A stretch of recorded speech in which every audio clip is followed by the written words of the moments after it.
School life school life is a precious moment of our life. ನಮ್ಮ ಜೀವನದ ಒಂದು ಪ್ರಮುಖ ಕಾಲಘಟ್ಟ ಅದು. ನಮಗೊಂದು ಸಂತೋಷದ ಸಮಯವಾಗಿತ್ತು ನಮ್ಮ ಶಾಲೆ ಬದುಕು. ಅಲ್ಲಿ ನಾವು ಆಡ್ತಿದ್ದ ಮರಕೋತಿ ಆಟ, ಕಣ್ಣಮುಚ್ಚಾಲೆ ಆಟ, ಅಲ್ಲಿಂದ ಶಿಫ್ಟ್ ಆಗಿ ಕ್ರಿಕೆಟ್, ಫುಟ್ಬಾಲು, ಈಗ ವಿವಿಧ ರೀತಿಯ ಗೇಮ್ಸ್ಗಳು, ಕಾಂಪಿಟೇಷನ್ಸ್ಗಳು, ಡ್ರಾಮಾಗಳು, ಸ್ಕಿಟ್ಗಳು, ಪನಿಷ್ಮೆಂಟ್ಸ್ಗಳು, ಟೀಚರ್ನ ಬೈಗುಳಗಳು, ಹೋಮ್ವರ್ಕ್ಗಳು, ಅಸೈನ್ಮೆಂಟ್ಸ್ಗಳು. ಈ ಹೋಮ್ವರ್ಕ್ ಅಂತ ಹೇಳುವಾಗ ನನಗೆ ನೆನಪಾಗುವುದು ಶಾಲೆ ಬದುಕಿನ ಒಂದು ಅತ್ಯಂತ ದೊಡ್ಡ ಸುಳ್ಳು, ದ ಬಿಗ್ಗೆಸ್ಟ್ ಲೈ ಇನ್ ಸ್ಕೂಲ್ ಲೈಫ್. ನಾನು ಹೋಮ್ವರ್ಕ್ ಮಾಡಿದ್ದೇನೆ, ಆದರೆ ಪುಸ್ತಕ ತರಲಿಕ್ಕೆ ನೆನಪೋಯ್ತು ಮಾರೆ. ಇದು ನಮ್ಮ ವೆಸ್ಟರ್ನ್ ಕಂಟ್ರೀಸ್ಗಳಲ್ಲಿ ಹೇಳಿದ್ರೆ ನಡೀತದೆ, ಆದರೆ ನಮ್ಮ ಇಂಡಿಯನ್ ಟೀಚರ್ಸ್ನವರು ಬಿಡುವವರು ಅಲ್ಲ. ಅವರು ರಪ್ಪ ಹೇಳ್ತಾರೆ, ಎಂತ ಬುಕ್ ತರಲಿಕ್ಕೆ ಮರೆತು ಹೋಯ್ತಾ, ಊಟ ಮಾಡಲಿಕ್ಕೆ ಮರೆತಿಲ್ವಾ, ಕೆಲವರು ಇನ್ನೂ ಕೂಡ ಎದುರು ಹೋಗಿ ಎಂತ ಬುಕ್ ತರಲಿಕ್ಕೆ ಮರೆತು ಹೋಯ್ತಾ, ಚಡ್ಡಿ ಹಂಗೆ ಹಾಕ್ಲಿಕ್ಕೆ ಮರೆತಿಲ್ವ ನೀನು. ಸೊ ಇಷ್ಟರಲ್ಲಿ ನಮ್ಮ ಇಂಡಿಯನ್ ಟೀಚರ್ಸ್ ನಿಲ್ಲುದಿಲ್ಲ, ರಪ್ಪ ಸೈಡ್ನವನಿಗೆ ಹೇಳುದು, ಅವನದು ಬ್ಯಾಗ್ ಚೆಕ್ ಮಾಡ. ಸೊ ಬ್ಯಾಗ್ ಚೆಕ್ ಮಾಡ್ತಾರೆ, ಅಲ್ಲಿ ನಮ್ದು ಬುಕ್ ಸಿಗ್ತದೆ, ಬುಕ್ಕಲ್ಲಿ ಹೋಮ್ವರ್ಕ್ ಮಾಡಲಿಲ್ಲ. ಈಗ ನಮ್ಮ ಟೀಚರ್ ಏನು ಮಾಡ್ತಾರೆ, ಒಂದೇ ಡೈಲಾಗ್ ಅದನ್ನು 5-6 ಸತಿ ಡಿಫ್ರೆಂಟ್ ಸ್ಟೈಲಲ್ಲಿ ಹೇಳುದು, ನೀನು ಹೋಮ್ವರ್ಕ್ ಯಾಕೆ ಮಾಡಲಿಲ್ಲ, ಸ್ವಲ್ಪ ಪಿಚ್ ರೈಸ್ ಮಾಡಿ, ನೀನು ಹೋಮ್ವರ್ಕ್ ಯಾಕೆ ಮಾಡಲಿಲ್ಲ. ಈಗ ಆ್ಯಕ್ಷನ್ ಸಮೇತ, ನೀನು ಹೋಮ್ವರ್ಕ್ ಯಾಕೆ ಮಾಡಲಿಲ್ಲ, ಆಕ್ಟಿವ್ ಪ್ಯಾಸಿವ್ ವಾಯ್ಸಲ್ಲಿ, ಹೋಮ್ವರ್ಕ್ ಯಾಕೆ ಮಾಡಲಿಲ್ಲ ನೀನು, ನಿನ್ನಿಂದ ಹೋಮ್ವರ್ಕ್ ಯಾತಕ್ಕೆ ಆಗಲಿಲ್ಲ. ಡೈರೆಕ್ಟ್ ಇಂಡೈರೆಕ್ಟ್ ಸ್ಪೀಚಲ್ಲಿ. ಫಸ್ಟ್ ಬೆಂಚಲ್ಲಿ ಒಬ್ಬ ಕೂತ್ಕೊಂಡಿದ್ದಾನೆ, ಟಾಪರ್, ಅವನ ಹತ್ರ ಹೇಳುದು, ಅವನು ಹೋಮ್ವರ್ಕ್ ಯಾಕೆ ಮಾಡಲಿಲ್ಲ. ಈಗ ಫ್ರೀ ಪೀರಿಯಡಲ್ಲಿ ಅವನದು ಡೆಸ್ಕ್ ನೀವು ಚೇಂಜ್ ಮಾಡಿದ್ದೀರಾ, ಈಗ ಅವನು ಬಿಡ್ತಾನ, ಅವನು ಸಿಕ್ಕಿದ ಚಾನ್ಸ್ ಅಂತ, ಸರ್ ಅವನು ಹಿಂದಿ ಪೀರಿಯಡಲ್ಲಿ ಕೂಡ ಹೋಮ್ವರ್ಕ್ ಮಾಡಲಿಲ್ಲ. ಆಗ ಟೀಚರ್, ನೀನು ಹಿಂದಿ ಪೀರಿಯಡಲ್ಲಿ ಕೂಡ ಹೋಮ್ವರ್ಕ್ ಮಾಡಿದಿಲ್ವಾ, ಈಗ ನೀವೇನು ಮಾಡ್ಲಿಕ್ಕೆ ಆಗುದಿಲ್ಲ, ನೀವು ಹೇಗೂ ಸಿಕ್ಕಿಬಿದ್ದಿದ್ದೀರಿ. ಈಗ ಮನಸ್ಸಲ್ಲಿ ಯೋಚನೆ ಮಾಡ್ತಿದ್ದೀರಾ, ಇವನನ್ನು ಯೋಚನೆ ಮಾಡಿ ಮಗ್ಗ ಹೊರಗೆ ಸಿಗು, ನಿಂಗೆ ಕಲಿಸ್ತೇನೆ ಅಂತ. ಟೀಚರ್ ನಿಮ್ಮನ್ನು ನೋಡಿ, ಎಂತ ಗುರೈಸ್ತೀಯಾ. And there comes the violent dialogue of school life, anybody has wooden scale. ಈ ವುಡನ್ ಸ್ಕೇಲನ್ನು ಯಾವುದಾದ್ರೂ ಟೀಚರ್ ಲೈನ್ ಹಾಕ್ಲಿಕ್ಕೆ ಯೂಸ್ ಮಾಡಿದ್ರೆ ನೋಡಿದ್ದೀರಾ. ಇದು ಲೈನ್ ಹಾಕ್ಲಿಕ್ಕೆ ಅಲ್ಲ, ಲೈನಿಗೆ ತರಲಿಕ್ಕೆ ಯೂಸ್ ಮಾಡುವಂಥದ್ದು. ಎಲ್ಲಿ ತನಕ ಅಂದರೆ ಲೈನ್ ಇದು ವುಡನ್ ಸ್ಕೇಲ್ ಮ್ಯಾನುಫ್ಯಾಕ್ಚರ್ ಮಾಡುವವನು ಅದರಲ್ಲಿ ಮಾರ್ಕಿಂಗ್ಸ್ ಈಗ ಸರಿ ಮಾಡ್ತಾ ಇಲ್ಲ, ಅವ ಸೆಂಟಿಮೀಟರ್ ಮೇಲೆ ಕೆಳಗೆ ಮಾಡ್ತಾ ಇದ್ದಾನೆ, ಮತ್ತು ಸ್ಕೇಲ್ ಸ್ಟ್ರೇಟ್ ಇಲ್ಲ, ಈಗೀಗೆ ಉಂಟು.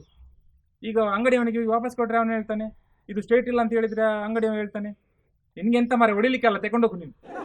ಸೊ ಈ ಸ್ಕೇಲಿಂದ ಎಷ್ಟು ಜನ ಸೀದಾ ದಾರಿಗೆ ಬಂದಿರಂತ ಹೇಳಲಿಕ್ಕೆ ಆಗುದಿಲ್ಲ. ಮತ್ತೆ ಈ ಸ್ಕೇಲ್ ಈಗ ಈ ಟೀಚರ್ ಹೊಡೆಯುವಾಗ ನಮ್ದು ಕೆಲವರು ಭರತನಾಟ್ಯಂ, ಗರ್ಭ ಡ್ಯಾನ್ಸ್ ಎಲ್ಲ ಮಾಡುದು ಕೈಯಲ್ಲಿ. ಈಗ ಟೀಚರ್ ಹೇಳ್ತಾರೆ ಹೋಮ್ವರ್ಕ್ ಮಾಡಿ, ಇಲ್ಲಿ ಕೊಡ, ಕೈ ಕೊಡು. ಕೆಲವರು ಮತ್ತೆ ಕೆಲವರು ಡಿಸ್ಕೋ ಡ್ಯಾನ್ಸ್, ಟೀಚರ್ ಹಿಂದೆ ಹೊಡೆಯುವಾಗ. ಸೊ ಹೀಗೆಲ್ಲ ಮಾಡಿ ನಮ್ಮ ಟೀಚರ್ನವರು ನಮ್ಮ ದಾರಿಗೆ ತರ್ತಾ ಇದ್ರು ನಮ್ಮ ಸ್ಟೂಡೆಂಟ್ಸ್ಗಳನ್ನು. ಇದರ ನಂತರ ನಮ್ಮ ಶಾಲೆ ಬದುಕಿನ ಒಂದು ಪ್ರಮುಖ ಅಂಶ ಎಂದರೆ ಪಿ ಟಿ ಪೀರಿಯಡ್. ಈ ಗೇಮ್ಸ್ ಪೀರಿಯಡ್ ಅಂತ ಇಲ್ಲದಿದ್ದರೆ ನಮ್ಮ ಶಾಲೆ ಬದುಕು ಅಷ್ಟು ಕಾಮಿಡಿ ಆಗ್ತಾ ಇರಲಿಲ್ಲ. ಈ ಕಾಮಿಡಿ ಮಾಡಲಿಕ್ಕೆ ನಮ್ಮ ಪ್ರಮುಖ ಜನ ಇದ್ದಾರೆ, ಅವರೇ ನಮ್ಮ ಪಿ ಟಿ ಮಾಸ್ಟರ್. ಮತ್ತೆ ನಮ್ಮ ಈ ಶಾಲೆ ಬದುಕಿನಲ್ಲಿ ಬೇಜಾರು ಸಂಗತಿ ಏನಂದ್ರೆ, ಪಿ ಟಿ ಪೀರಿಯಡ್ಗೆ ಮಳೆ ಬರುವುದು. ಈಗ ಪಿ ಟಿ ಪೀರಿಯಡ್ಗೆ ಮಳೆ ಬಂದ್ರೆ ಅಂದ್ರೆ ಎಲ್ಲರೂ ಸಿದ್ದವಾಗಿ ಕಾರಿಡಾರಲ್ಲಿ ನಿಂತಿದ್ದಾರೆ, ಗ್ರೌಂಡ್ ಇದ್ದ ಬಂದು. ಆಗ ನಮ್ಮ ಪಿ ಟಿ ಸರ್ ಬರ್ತಾರೆ, rain came go inside, sit inside the class. ಆಗ ಎಲ್ಲರೂ ಹೇಳುದು, ಸರ್ 5 ಮಿನಿಟ್ಸ್ ಸರ್ ಅಂತ, 5 ನಿಮಿಷ. ಈಗ ಕಾಯ್ತಾ ಇರ್ತಾರೆ, ಮಳೆ ಬರ್ತಾ ಇದೆ. ಆಗ ಈ ಪಿ ಟಿ ಸರ್ ಏನು ಮಾಡೋದು, ಕ್ಲಾಸ್ ಲೀಡರ್ಗೆ ಕರೆದು ಸ್ವಲ್ಪ ಡಿಸ್ಕಷನ್ ಮಾಡ್ತಾ ಇರ್ತಾರೆ. ಆಗ ಸೈಡಲ್ಲಿ ಒಬ್ಬ ಬಂದು ಹೇಳುದು, ನಮ್ಮ ಲಾಸ್ಟ್ ಬೆಂಚರ್ ಒಬ್ಬ ಬಂದು ಹೇಳುದು, sir afternoon second period maths madam absent, free. ಆಗ ಪಿ ಟಿ ಸರ್ ಬೆಚ್ಚದಲ್ಲಿ, I talk he talk, why you middle talk, why talk middle. ಆಗ ಅವ ಲಾಸ್ಟ್ ಬೆಂಚರ್ ಹೇಳುದು, ಸರ್ ಸಜೆಷನ್ ಸರ್, ಸುಮಾರು suggestion. Suggestion, I bigger you bigger, who big, go go inside, sit. So ಎಲ್ಲರೀಗ ಕ್ಲಾಸಿಗೆ ಹೋಗಿದ್ದಾರೆ, ಯಾಕಂದ್ರೆ P T ಸರ್ಗೆ ಬೆಚ್ಚಾಗಿದೆ, ಕ್ಲಾಸಲ್ಲಿ ಕೂತ್ಕೊಂಡಿದ್ದಾರೆ. ಈಗ ಎಲ್ಲರೂ ಕೂತ್ಕೊಂಡಾಗಿದೆ. ಈಗ ಪಿ ಟಿ ಸರ್ ಹೇಳ್ತಾರೆ, if you have any work you do. ಈ ಕ್ಲಾಸಲ್ಲಿ ಒಬ್ಬರ ಇಬ್ಬರು ಇದ್ದಾರೆ, ಅವ್ರಿಗೆ ಎಂತಂತಿಲ್ಲ. ಇಫ್ ಯು ಆರ್ ಫ್ರೀ ಅಂತ ಹೇಳಿದ ತಕ್ಷಣ ಅವ್ರು ಸೀದಾ ಬರೆಯುವುದೇ, ಎಂತ ಬರೀತಾರೆ ಅಂತ ಗೊತ್ತಿಲ್ಲ ಮಾರೆ. ಕಂಪ್ಯೂಟರ್ ಪ್ರಿಂಟಿಂಗ್ ಮಿಷಿನ್ ಸ್ವಲ್ಪ ಟೈಮ್ ತಗೊಳ್ತದೆ, ಇದು ಹಾಗೆಲ್ಲ ಇಲ್ಲ, ಸೀದಾ ಬರೆಯುವುದು ಇವರು. ಸೊ ನೀವು ನಿಮ್ಮ ಹತ್ರ ಕೇಳಿದ್ರೆ ನೀವು ಹೇಳಿದ, ನಂದು sir I finish sir homework, you read ಅಂತ ಹೇಳಿದ್ರೆ, ಈಗ ಒಬ್ಬ ನಗ್ತಾ ಇದ್ದಾನೆ ಅಲ್ಲಿ. ಈಗ ಪಿ ಟಿ ಸರಿಗೆ ಬೆಚ್ಚಾಗಿದೆ, ಇವನು ನೆಗಡ್ತಾ ಇದ್ದಾನೆ, ಅವನಿಗೆ ಸೀದಾ ಬೋಡಿಗೆ ಕರೆಸಿತು. ನೆಕ್ಸ್ಟ್ ಮಂಡೇ ವಿಚ್ ಎಕ್ಸಾಮ್, ಎಲ್ಲರೂ ಮಕ್ಕಳು ಇರ್ತಾರೆ, ಮ್ಯಾಥ್ಸ್ ಅಂತ. ಸೊ ಈಗ P T sir maths book ತಗೊಂಡಿದ್ದಾರೆ. ಈಗ ಅವರಿಗೆ ಓದಲಿಕ್ಕೆ ಬರೋದಿಲ್ಲ ಸರಿ.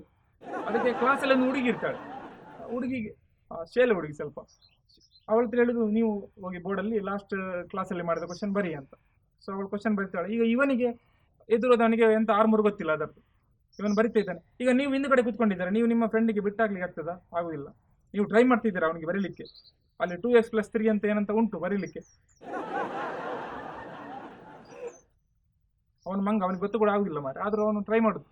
ಈಗ ಪ್ಲಸ್ ಹೇಳ್ಬೇಕಲ್ಲ, ಪ್ಲಸ್ ಹೇಳ್ತಾ ಇದ್ದೀರಾ. ಪಿ ಟಿ ಸರ್ ನಿಮ್ಮನ್ನು ನೋಡಿದ್ರು, ಅವರಪ್ಪ ನೀವು ಹೀಗೆ ಮಾಡ್ತೀರ. ಪಿ ಟಿ ಸರ್ ಸೀದಾ ಬಂದರು, ಎಂತದ ಇದು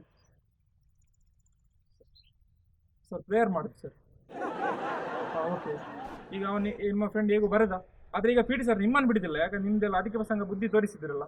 ಪಿ ಟಿ ಸರ್ ಬಂದು ಅಲ್ಲೇ ಸೈಡ್ ನಿಂತಿದ್ದಾರೆ, ನಿಮ್ದು ಬುಕ್ ಓಪನ್ ಅಲ್ಲ. ರಪ್ಪ ಒಂದು ಬುಕ್ ಓಪನ್ ಮಾಡುದು. ಸಣ್ಣ ಪಟ್ಟಿಗೆ ಹೇಳುದೆಂತ ಮಾರ, ಅದು ಕಾಪಿ ಬುಕ್ ಮಾರ, ಇಂಗ್ಲಿಷ್ ಕಾಪಿ. ಈಗ ಇಂಗ್ಲಿಷ್ ಕಾಪಿ ಬುಕ್ ನೀವು ಓದ್ತಾ ಇದ್ದೀರಾ, ಓದ್ಲಿಕ್ಕೆ ಅದರಲ್ಲಿ ಏನಿಲ್ಲ, ಯಾಕಂದ್ರೆ ನೀವು ಬರ್ದದ್ದು ಲಿರಿಕ್ಸ್ ಅದರಲ್ಲಿ ಎಲ್ಲ ಹಿಂದಿ ಸಾಂಗ್, ಫಿಲ್ಮ್ ಇದು ಸಾಂಗ್ಸ್ ಬರ್ದಿದ್ದೀರಾ. ಪಿ ಟಿ ಸರ್ ಬಂದು ನೋಡ್ತಾ ಇದ್ದಾರೆ. ಪಿಚ್ ಎಕ್ಸಾಮ್ ನೀವು ಮ್ಯಾಥ್ಸ್ ಅಂತ ಹೇಳಿ ಆಗಿದೆ ಆಗನೆ.